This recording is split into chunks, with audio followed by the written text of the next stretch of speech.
드디어 이제 이스라엘 백성들이 가나안 땅에 들어가게 되죠. 요단강을 건너 가나안 땅에 들어갔습니다. 가나안 땅에 딱 들어갔는데 첫 번째 맞이한 성이 무슨 성이죠? 여리고 성입니다. 여리고 성. 근데 그 여리고 성은 엄청나게 큰 성이고 도저히 정복할 만한 성이 아닙니다. 성지순례를 가면은 성지순례 그 이스라엘에 가면 여리고 그 지역을 가면 지금도 그 여리고 성에 그 터가 있어요. 그러면 그 당시에 고고학자들이 발굴을 하니까 성벽이 얼마큼 두꺼웠느냐, 성벽, 이 여리고 성의 성벽이 마차 2대가 지나갈 만큼의 두께의 성벽이 쫙 깔려 있어요. 그러니까 지금도 어마어마한 성벽입니다. 도저히 점령할 수 없는 성이에요. 근데 첫 번째 성읍이 여리고 성입니다. 그 성을 점령해야 가나안 땅을 점령할 수 있는 거예요. 하나님께서 여러 가지 방법이 있잖아요. 가나안 땅을 점령하는 방법이 여러 가지가 있을 텐데 좀 우리가 생각한다면 좀 쉬운 성, 좀 이렇게 만만한 성읍부터 점령해서 조금 이렇게 적응한 다음에 큰 성읍을 점령하는 것이 상식적인데, 하나님께서는 그 당시에 가장 강력한 성읍부터 맞닥뜨리게 하십니다. 왜 그렇게 하실까요? 이 전쟁은 누구에게 있다는 겁니까? 하나님에게 있다라는 것을 보여주는 것이죠. 여리고성, 그 여리고성을 피해갈 수가 없어요. 반드시 점령을 해야 가나안 땅을 정복할 수 있는 겁니다. 저는 말씀 묵상하면서요, 우리의 삶에도 여리고성 같은 그러한 강력한 성이 있어요. 그런데 우리는 그것이 힘드니까 어떻게 해요? 그것을 점령하지 않고 돌아가려고 해요. 그것을 피하려고 해요. 왜? 도저히 내가 그것을 점령할 수 없기 때문에. 그래서 그 부분을 포기하고 자꾸만 다른 데로 가려다 보니까 우리의 가정에, 우리의 직장에, 내 삶에 하나님의 나라가 온전히 이루어지지 못한다는 것입니다. 사랑하는 여러분, 피하지 마십시오. 넘어가야 됩니다. 우리의 삶에, 우리의 가정에, 우리의 직장에, 우리 학교에, 우리의 삶의 그 자리에 여리고성과 같은 그러한 성읍들이 있어요. 그게 부모일 수 있어요. 그게 자녀일 수 있어요. 그게 우리 형제일 수 있어요. 또 그것이 우리의 인생의 여러 가지 과거의 상처일 수 있어요. 각자에게 여리고성같이 내가 도저히 정복할 수 없을 강력한 성읍이 우리의 삶에 딱 자리 잡고 있다는 거예요. 피하지 마시기 바랍니다. 도망가지 마세요. 그러면 우리의 삶에 하나님의 나라가 이루어지지 못합니다. 저는 오늘 말씀을 함께 나누면서 우리의 각자의 삶에 자리 잡고 있는 그 여리고 성이 완전히 무너질 수 있기를 바랍니다. 어떻게 하면 우리의 삶에 자리 잡고 있는 그 여리고 성을 무너뜨릴 수 있을까? 어떻게 하면 우리의 삶에 하나님의 나라, 하나님의 통치, 하나님의 다스림, 하나님의 은혜와 축복이 충만하게 부어질 수 있을까에 대해서 이제 말씀을 나누고자 합니다. 1번, 하나님은 하나님의 적들과 싸워 승리할 것을 약속하십니다. 자, 하나님께서는 먼저 승리할 것을 약속하신다. 1번입니다. 1의 1, 가나안 땅에 들어가기 전에 하나님께서 어떠한 일을 하셨습니까? 여호수아 5장 1절입니다. 읽겠습니다. 시작. 유다 서쪽에 아모리 사람의 모든 왕들과 해변의 가나안 사람의 모든 왕들이 여호와께서 요단물을 이스라엘 자손들 앞에서 말리시고 우리를 건너게 하셨음을 듣고 마음이 녹았고 이스라엘 자손들 때문에 정신을 잃었더라. 이스라엘 백성들이 가나안 땅을 점령하기 전에 이미 여리고 성에 있는 사람들은 마음이 녹았어요. 정신을 잃었어요. 여러분 놀랍지 않습니까? 우리가 생각하기에 도저히 무너뜨릴 수 없을 것 같은 그 여리고 성인데 그 여리고 성에 있는 사람들은 정신을 잃었다라는 거예요. 우리의 삶에 어떠한 여리고 성이 있습니까? 그 여리고 성을 차지하고 우리의 삶에 하나님의 나라가 오지 못하도록 방해하는 사탄의 세력들, 사탄 마귀의 세력들은 떨고 있어요. 우리를 떨고 있어요. 이미 우리는 승리한 자예요. 우리에게 누가 있기 때문에요? 예수 그리스도. 예수 그리스도께서 십자가에서 죽으시고 부활하심으로 이미 승리하셨습니다. 믿으시죠? 예. 우리는 승리는 내 것일세. 우리는 승리했어요. 그렇기 때문에 우리의 삶에 어떠한 장애물, 우리의 삶에 어떠한 여리고성이 있다 할지라도 두려워하지 마시기 바랍니다. 우리는 승리할 수 있습니다. 이것이 참 중요해요. 예, 우리가 그 여리고성을 점령할 수 있다라는 마음을 갖지 못하면, 우리가 두려워하면, 우리가 포기하면 절대로 우리의 삶에 차지하고 있는 성은 넘어갈 수 없습니다. 어떤 분들은 이렇게 얘기해요. 목사님, 저는 포기했어요. 저는 안 돼요. 특히 부부관계에서 목사님, 저는요 제 남편 포기했어요. 안 돼요, 안 돼. 제가 다 해봤어요. 안 돼요. 안 된다는 거예요.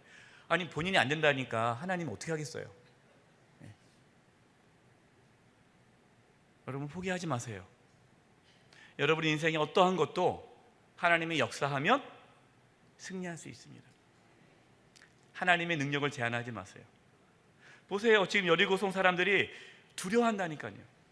지금 우리가 말씀을 듣잖아요. 그럼 지금 누가 두려워하고 있습니까?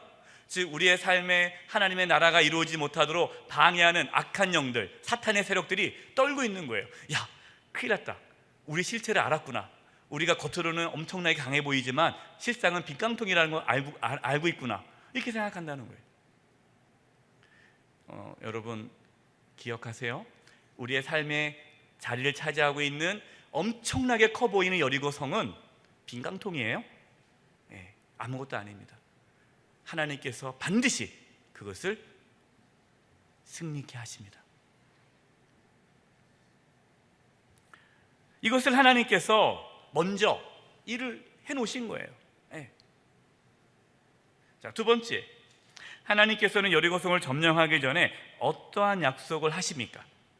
여호수아 6장 2절에서 5절인데요. 우리 2절을 같이 한번 읽어보겠습니다. 시작. 여호와께서 여호수아에게 이르시되 보라, 내가 여리고와 그 왕과 용사들을 내 손에 넘겨주었으니. 자, 아직 전쟁이 일어나지 않았어요. 아직 여리고성을 무너뜨리지 않았어요. 그런데 하나님께서 무슨 약속을 하십니까? 여리고와 그 왕과 용사들을 내 손에 넘겨주었으니. 하나님께서 약속하신 거예요. 승리를 이미 약속하신 거예요. 하나님 우리의 삶에 차지하고 있는 그 모든 것들을 하나님께서는 이미 너희에게 줬다라고 말씀하십니다. 여러분 그것을 믿음으로 받아들이시기 바랍니다. 받아들이세요. 그걸 믿음으로 받아들이면 돼요. 그러면 이제 하나님이 약속했으니까 가만히 있으면 여리고성을 차지할까요? 아닙니다. 잘 보셔야 돼요. 하나님은 항상 우리에게 말씀하십니다. 약속하십니다. 그 다음에 무엇을 요구하십니까? 순종을 요구해요. 순종. 많은 분들이 여기서 승리를 못해요. 하나님께서 약속하셨어요. 하나님께서 말씀하셨습니다. 그런데 뭐 하지 못해요? 순종하지를 않아요. 순종하지 않아서 우리가 여리고성을 차지하지 못하는 겁니다. 이제 보십시오. 3절입니다. 3절부터 하나님께서 이스라엘 백성들에게 여리고성을 무너뜨리는 방법에 대해서 말씀하십니다. 그 방법을 가만히 보세요. 말도 안 되는 방법을 말씀하세요. 3절입니다. 너희 모든 군사는 그 성을 둘러 성 주위를 매일 한 번씩 돌되 엿새 동안 그리하라. 하나님께서 뭘 말씀하신 겁니까? 뭐 군대를 조직해서 뭐 밤에 공격해서 뭐 유인해가지고 뒤에서 뭐 하고 매복하고 이런 일반적으로 전쟁의 전략을 말씀하신 것이 아니라 말도 안 되는 거예요. 사실은 여러분 이렇게 한번 해보세요. 그러면 성 주위를 돌면은 위에서 뭐 돌 던지거나 화살 쏘면 다 죽잖아요. 이건 자살 행위예요. 근데 어떻게 하는 거냐? 하루에 한 바퀴씩 도는 거예요. 그리고 끝. 그 다음날 또 돌아요. 6일 동안. 그 다음에 4절입니다. 제사장 7은 7 양각 나팔을 잡고 언약궤 앞에서 나아갈 것이요. 제사장 7이 여러분 성경에 7이라는 숫자는 무슨 숫자라고 말씀드렸죠? 완전수입니다. 완전수. 언약궤 앞에 나가서 양각 나팔을 잡고 그리고 이제 7째 날에 그 성을 몇 번? 7번 도는 거예요. 왜 7번 돌까요? 완전수예요. 여러분 7번 돌라는 것은 뭘 의미합니까? 완전한 순종.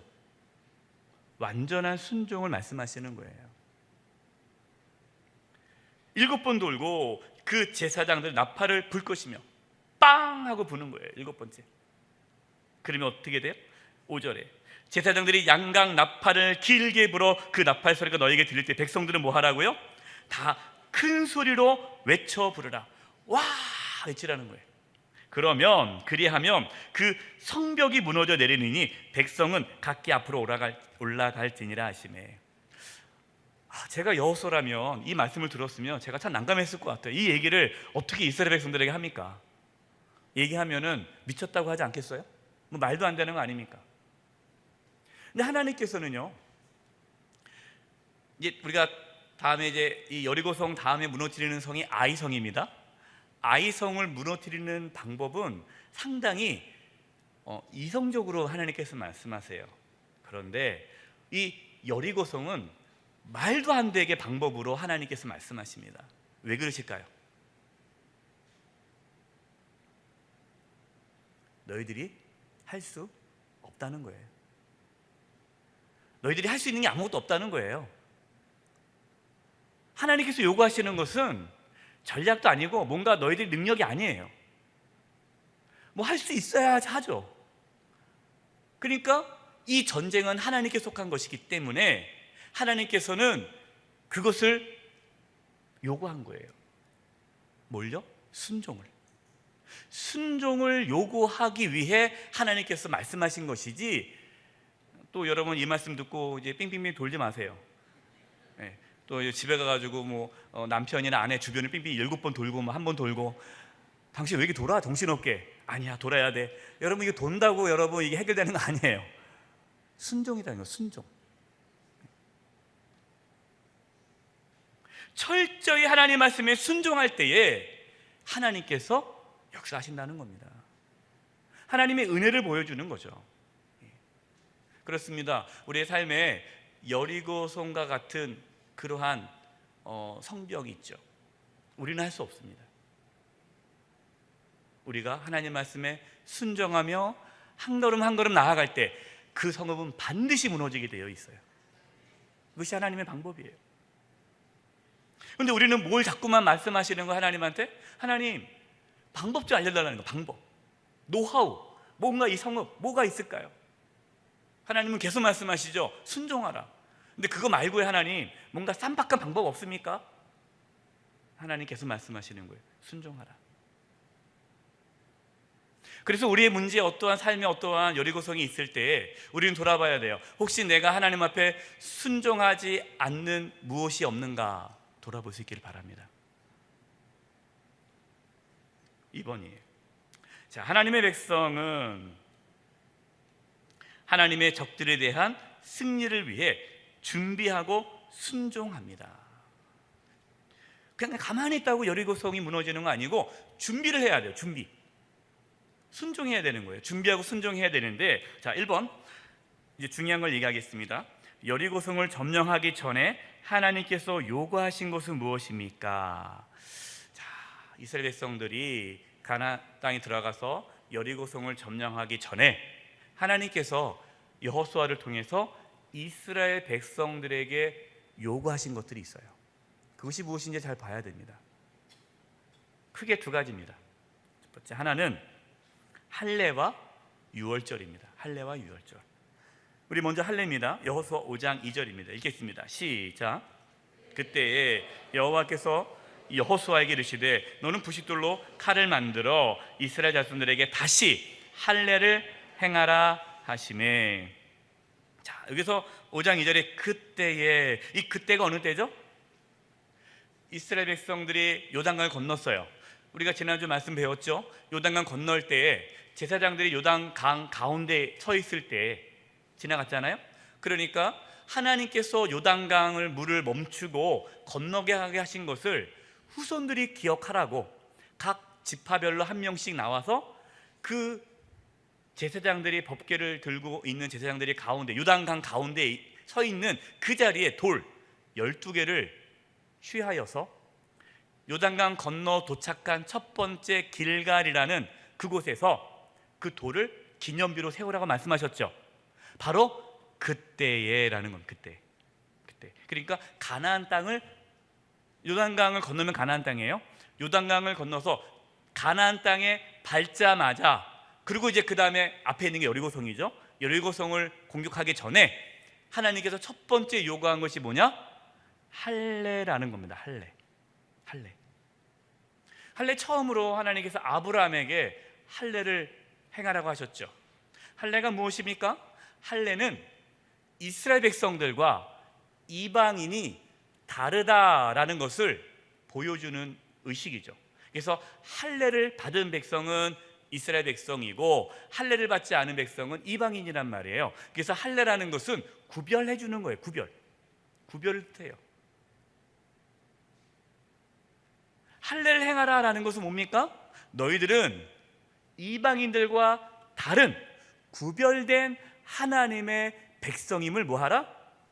기억하라라는 거예요. 여러분, 이것이 할례입니다. 그럼 우리도 할례를 해야 돼요. 성경에 나오죠. 무슨 할례를 합니까? 마음의 할례를 해야 돼요. 마음에. 그럼 우리가 할례를 한다는 거 영적인 의미가 뭡니까? 우리가 예수 그리스도를 주라 고백해서 우리 마음이 변화돼요. 하나님을 기뻐하시는 사람으로 새롭게 되는 것이, 그게 마음의 할례예요. 그래서 회개하고 죄 사함 받아 마음의 변화를 받아 하나님의 자녀로 살아가는 저와 여러분이 마음의 할례를 받은 거예요. 그 다음에 두 번째로 유월절을 지키라는 거예요. 여호수아 5장 10절입니다. 읽겠습니다. 시작. 또 이스라엘 자손들이 길갈에 진쳤고 그달 14일에 저녁에는 여리고 평지에서 유월절을 지켰으며, 하나님께서 유월절을 지키게 했습니다. 지금 이스라엘 백성들이 광야 40년 동안 유월절을 지키지 못했어요. 그러니까 지금 유월절은요, 지금 세 번째 유월절이에요. 첫 번째 유월절은 출애굽했을 때 한 번 했죠. 그리고 시내산에 도착합니다. 그래서 1년이 지났어요. 그래서 그때 유월절을 하고 광야로 들어가죠. 그리고 광야 40년 동안 유월절을 못해요. 그리고 이제 가나안 땅에 들어가기 직전에 다시 세 번째 유월절을 하는 거예요. 유월절에 어떤 의미가 있습니까? 유월절은 하나님의 구원을 보여주는 절기잖아요. 유월절이 우리에게 어떤 의미입니까? 유월절 어린 양이 누구예요? 예수 그리스도예요. 우리는 예수 그리스도의 보혈로 하나님의 심판에서 벗어날 수 있었죠. 이게 유월절이에요. 자, 할례와 유월절을 행하라 라는 말씀 뭡니까? 우리가 우리의 삶에 있는 어떠한 여리고성, 그것을 무너뜨리기 전에 먼저 뭐가 중요해요? 우리와 하나님과의 관계가 회복되어야 한다는 거예요.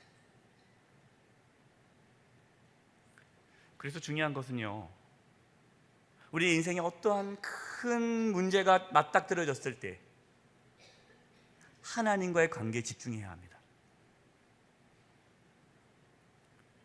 내가 예수 그리스도의 보혈로 죄사함을 받고 하나님의 자녀가 되었다라는 그 영적인 경험이 있는 자만이, 다시 말해 하나님의 자녀가 되어야만이 여리고성을 무너뜨릴 수가 있어요.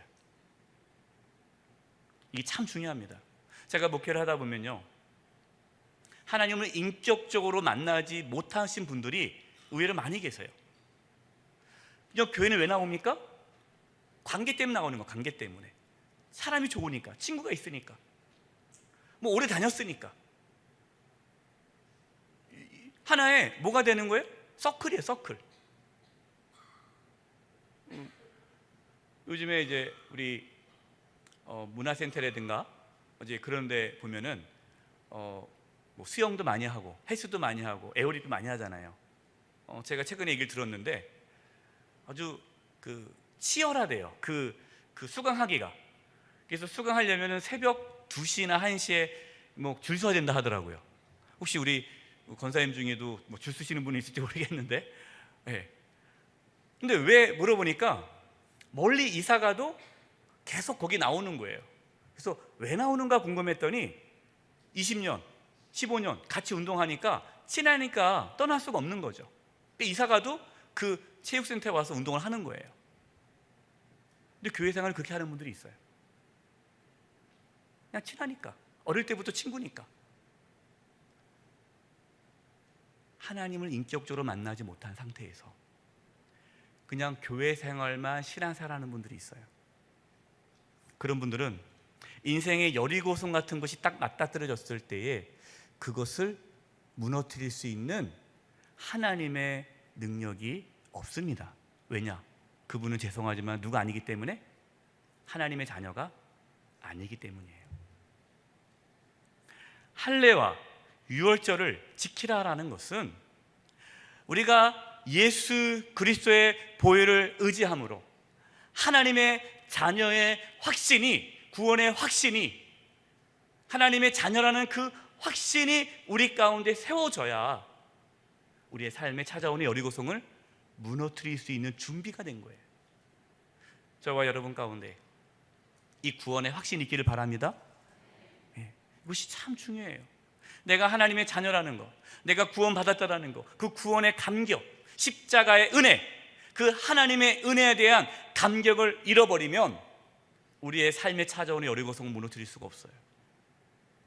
그래서 여리고성을 맞닥뜨렸을 때 우리는 주님께로 달려가야 되고 십자가 은혜를 다시 한번 경험해야 되고 복음의 능력을 경험해야 합니다. 자, 두 번째, 우리 하나님께서 뭘 또 준비하라 말씀하셨냐면, 두 번째가 내 신을 벗으라. 여호수아 5장 15절입니다. 읽겠습니다. 시작. 여호와의 군대 대장이 여호수아에게 이르되 내 발에서 신을 벗으라. 내가 선 곳은 거룩하니라 하니 여호수아가 그대로 행하니라. 여러분 많이 본 장면이죠. 하나님께서 모세를 부를 때에 애굽에서 종노릇하고 있는 이스라엘 백성들을 나오게 할 때에, 모세를 부를 때에 하나님께서 모세 보고 내가 선 곳은 거룩한 땅이니 내 발에서 신을 벗으라고 말씀했습니다. 지금 여호수아에게도 똑같은 말씀을 하시는 거예요. 이게 어떤 의미가 있느냐? 신을 벗는다라는 것은 종이 주인 앞에 신을 벗어요. 그 말은 뭐냐? 내가 내 인생의 주인의 자리를 하나님께 넘긴다는 뜻이에요. 하나님께 전적으로 내가 순종하겠다, 복종하겠다는 뜻이에요. 그 전에는 내가 삶의 주인이었어요. 내가 주인이었어. 그래서 내가 기분 나쁘면 기분 나쁜 거고, 내가 싫으면 싫은 거고, 내가 하고 싶으면 하는 거고, 모든 삶의 기준이 누구였습니까? 나였어. 나라가 내가 중심인 거예요. 하나님이 어떨까? 하나님께서 기뻐하실까? 하나님께서 싫어하실까? 거기에 관심 없고 나만 좋으면 되는 거예요. 그러니까 어떻게 살았어요? 내 기분대로, 내 성질대로, 내 뜻대로, 내 마음대로 살았다는 말이에요. 그런데 하나님께서 뭘 요구하시는 거예요? 그렇게 살지 말아라. 뭐 하라? 내 신을 벗으라. 자기를 부인하라.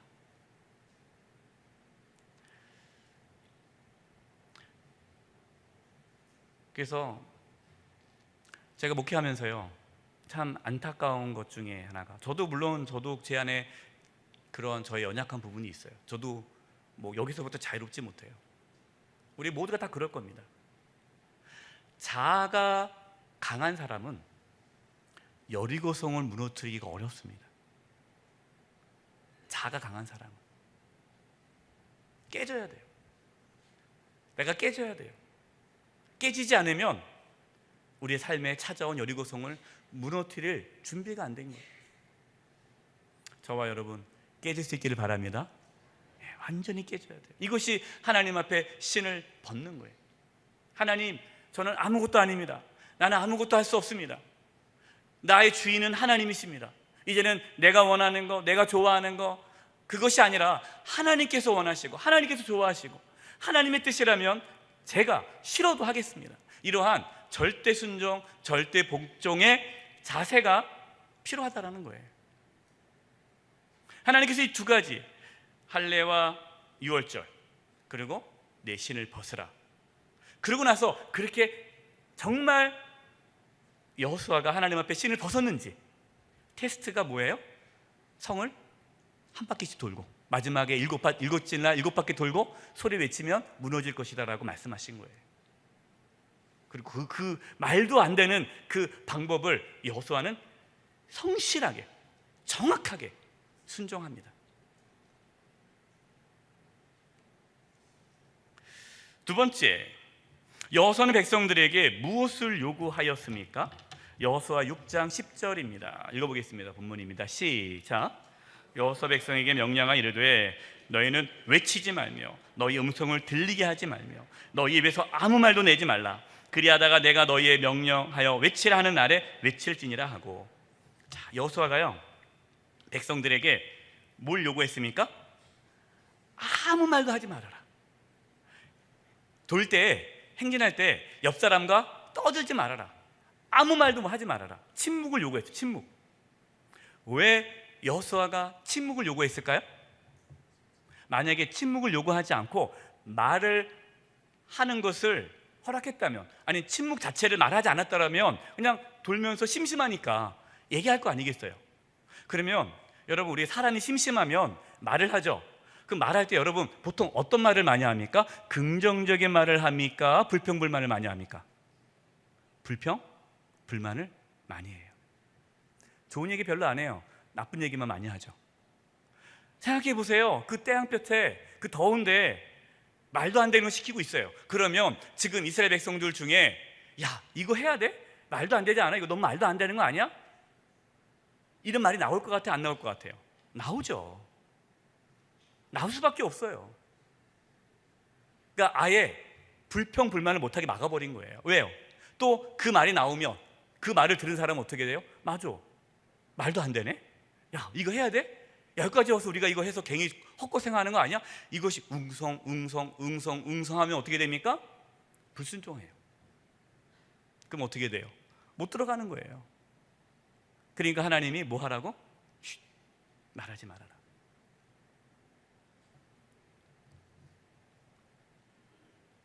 우리가 불평하고, 우리가 불만하고, 불만을 얘기하고, 부정적인 얘기를 하고, 수근거리고, 그러면요 하나님의 은혜가 우리의 삶에 부어지지 못합니다. 그래서 침묵하셔야 돼요.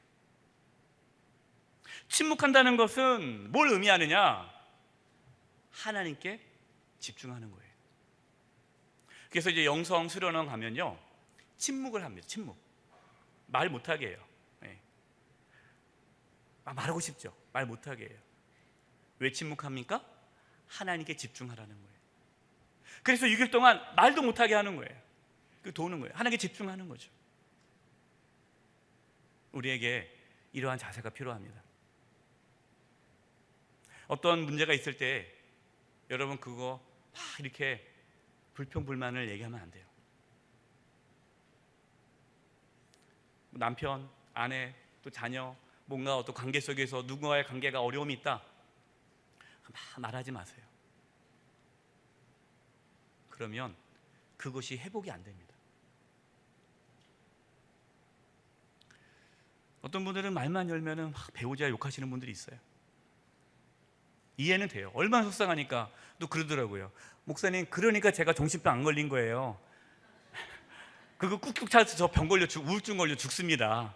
물론 이해가 돼요. 얼마나 속상하니까 이렇게 또 막 이렇게 배우자를 흉을 봐야 또 이 스트레스를 풀지 않겠습니까? 뭐 이해는 되는데, 이해는 돼요. 그런데 하나님의 은혜는 없어요. 세 번째, 여호수아는 전리품을 왜 취하지 말라고 합니까? 여호수아 6장 18절입니다. 시작. 너희는 온전히 바치고 그 바친 것 중에서 어떤 것이든지 취하여 너희가 이스라엘 진영으로 바치는 것이 되게 하여 고통을 당하게 되지 아니하도록 오직 너희는 그 바친 물건에 손대지 말라.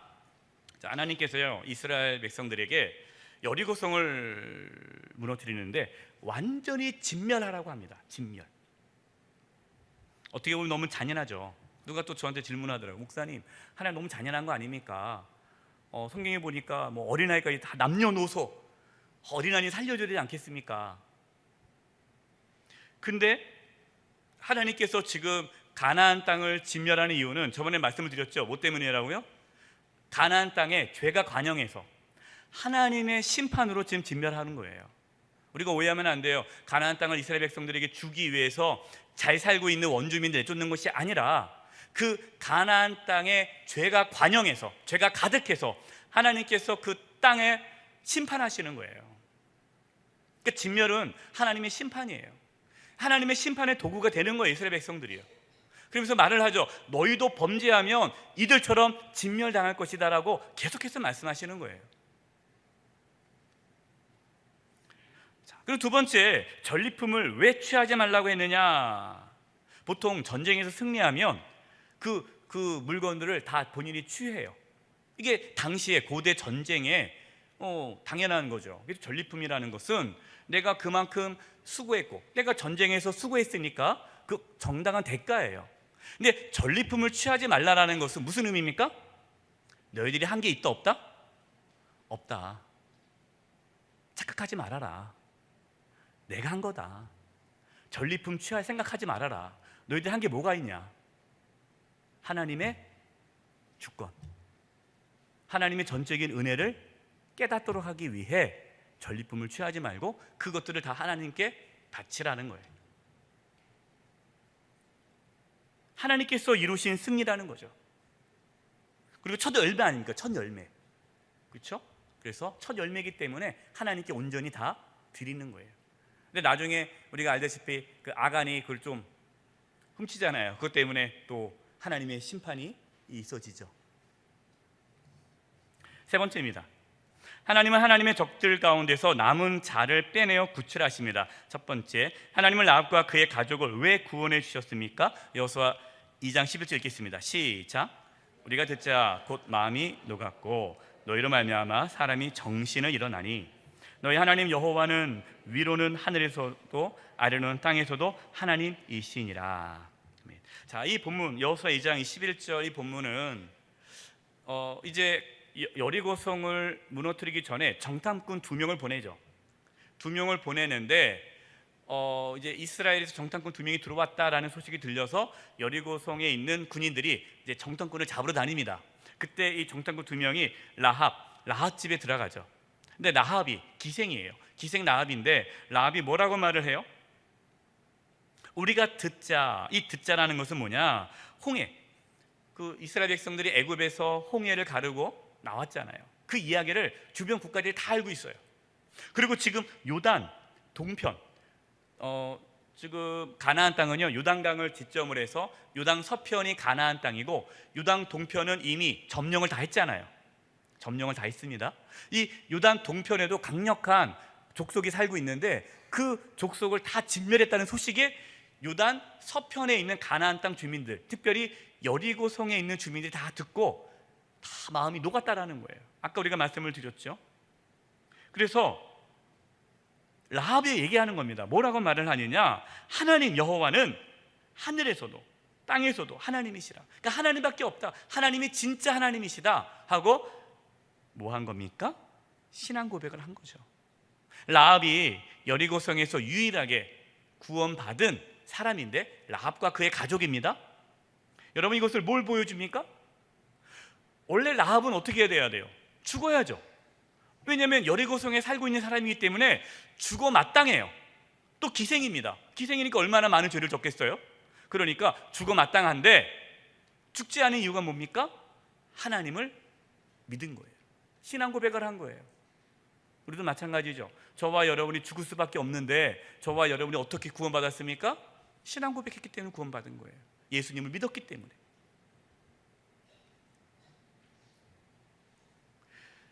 여호수아 2장 9절을 보니까 여호와께서 이 땅을 너희에게 주신 줄을 내가 아노라라고 고백합니다.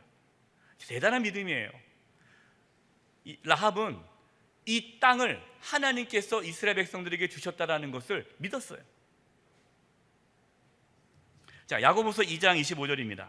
또 이와 같이 기생 라합이 사자들을 접대하여 다른 길로 나아가게 할 때에 행함으로 의롭다 하심을 받은 것이 아니냐. 자, 야고보서 이 말씀은 믿음과 행함에 대한 말씀입니다. 순종하지 않은 것은, 행함이 없는 믿음은 죽은 믿음이다 라는 거죠. 이것을 예를 들면서 라합을 예를 듭니다. 그러니까 라합이 하나님을 믿는다 하지만 말로만 믿는다 하면 그는 믿음이 아니죠. 근데 지금 라합은 어떤 일을 하고 있습니까? 어떻게 보면 민족의 배반자 아닙니까? 간첩이잖아요. 이거 완전히 이거는 첩자를 보호해 준다는 것은 이건 반역죄잖아요. 걸리면 어떻게 돼요? 라합은 죽는 거예요. 그러면 정말 하나님이 살아계시고 정말 하나님께서 이 땅을 이스라엘 백성에게 줬다는 걸 믿었기 때문에 라합이 순종함으로, 행함으로 그 정탐꾼을 숨겨줬다라는 거예요. 뭘 말씀합니까? 라합의 믿음은 그냥 머리의 믿음이 아니라 행한 있는 믿음이라는 거예요. 우리도 마찬가지죠. 우리가 어떻게 구원받습니까? 그냥 예수님께서 나의 죄를 다 용서해 줬기 때문에 그를 머리로서 믿었기 때문인 것이 아니라 우리가 행함이 있는 거예요. 그렇기 때문에 예수님을 나의 주님이라 고백하고, 그렇기 때문에 내가 원하는 삶이 아니라 주님 원하는 삶을 살아가는 거 아닙니까? 우리의 삶에 믿음의 행함, 순종이 있는 거예요. 두 번째, 하나님은 기생 라합을 어떻게 세워주셨습니까? 마태복음 1장 5절입니다. 시작. 살몬은 라합에게서 보아스를 낳고, 보아스는 르에게서 오벳을 낳고, 오벳은 이새를 낳고. 여러분, 마태복음 1장에 무슨 족보예요? 예수님의 족보예요. 예수님의 족보에 누가 올라갔습니까? 기생 라합이 올라갔어요. 라합은 누구예요? 이방 여인이에요. 그것도 기생이에요. 뭘 말씀하신 겁니까? 출신도, 태생도, 그 사람이 어떠한 삶을 살았는지가 중요한 것이 아니라 그가 신앙을 고백한다면, 정말로 하나님을 하나님으로 모신다면 하나님은 그 삶을 새롭게 하신다는 것을 보여주는 거예요.